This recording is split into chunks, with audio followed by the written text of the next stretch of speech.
ஜின்கள் ஆல்ரெடி நம்ம ஒரு 3 பார்ட் வீடியோ போட்டிருக்கோம். நிறைய பேர் பார்ட் 4 கேட்டுக்கிட்டு இருக்கீங்க. அந்த ஒரு நேரம் தான் நம்மளோட ஃபாலோவர் ஒருத்தர் அவருக்கு நடந்த உண்மையான ஜின் அனுபவத்தையும் ஜின்கள் பத்தின நிறைய தகவல்களையும் நம்ம கிட்ட ஷேர் பண்ணியிருக்காரு.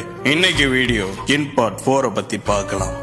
நமக்கு இந்த ஒரு விஷயத்த ஷேர் பண்ண நம்மளோட ஃபாலோவர் சேலத்தை சேர்ந்தவர் அவரோட பேரை ஷேர் பண்ண வேணாம்னு சொல்லிட்டாரு. இப்ப ரீசெண்டா அவர் ஒரு 4 months ஜமாத்து போயிருக்காரு. தமிழ்நாடு பாண்டிச்சேரியில ஒரு 3 months கம்ப்ளீட் பண்ணியிருக்காரு. ரொம்ப நல்லபடியா எந்த பிரச்சனையும் இல்லாம முடிஞ்சிருக்கு.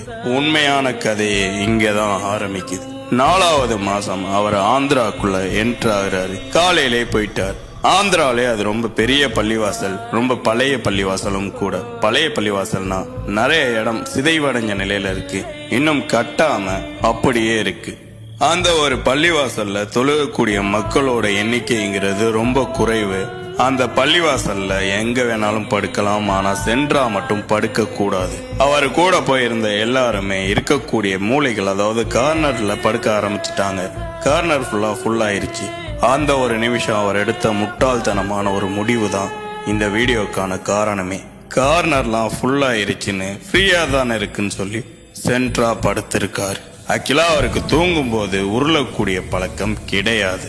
ஆனா தூங்கும் போது சென்ட்ரா படுத்த அவரு எந்திரிக்கும் போது உருண்டு போய் வேற இடத்துல இருந்திருக்காரு.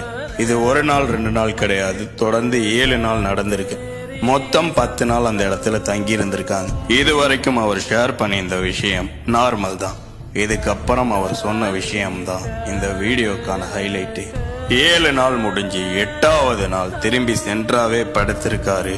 அவர் தூங்க ஆரம்பிச்சு கொஞ்ச நேரத்திலே அவரோட காலை பிடிச்சி செவத்திலே தூக்கி அடிச்சிருக்கு. பயத்துல கத்த ஆரம்பிச்சிருக்காரு. சுத்தி தூங்கிட்டு இருந்த எல்லாருமே எந்திரிச்சு என்னாச்சு, எங்க படுத்திருந்த அப்படிங்கறத கேட்டிருக்காங்க. அவரு நான் சென்ட்ரா படுத்தேன் அப்படிங்கறத சொன்னோன்னா அவங்க சொன்ன விஷயம் இவருக்கு பயங்கர அதிர்ச்சியை ஏற்படுத்தியிருக்கு. அவர் படுத்திருந்த அந்த சென்ட்ரு பிளேஸ்ல தான் ஜின்கள் தொழுக வருமா. சரியா 7 நாள் வரைக்கும் இவரை உருட்டி விட்டு வார்னிங் கொடுத்திருக்கு. அதை மீறியும் இவர் 8வது நாள் படுத்தனால இவரை தூக்கி வீசி இருக்கு. இது மட்டும் கிடையாது, ரீசெண்டா இப்போ ஒரு 2 நாளைக்கு முன்னாடி, இது ரம்ஜான் மாசங்கிறனால நைட்டு ஒரு 1 மணிக்கு பள்ளிவாசலுக்கு தொழுகிறதுக்கு போயிருக்காரு. அவர் தொழுக ஆரம்பிச்ச கொஞ்ச நேரத்திலே அவருக்கு பின்னாடி ஒரு ஜின்னும் அவரோட சேர்ந்து தொழுதுகிட்டு இருந்திருக்கு. இந்த ஒரு விஷயத்த நோட் பண்ண அவருக்கு உள்ளுக்குள்ள என்னதான் பயம் இருந்தாலும் அவரோட தொழுகையை ஃபுல்லா முடிக்கிறாரு. முடிச்ச அடுத்த நிமிஷம் தப்புச்சா போதுன்னு ஓடி வந்திருக்காரு. இன்னும் சின்ன பத்தி நிறைய விஷயங்களை அவர் ஷேர் பண்ணியிருக்காரு. வேணும்னு நினைச்சீங்கன்னா கமெண்ட் பண்ணுங்க. மறக்காம நம்மளை ஃபாலோ பண்ணிக்கங்க.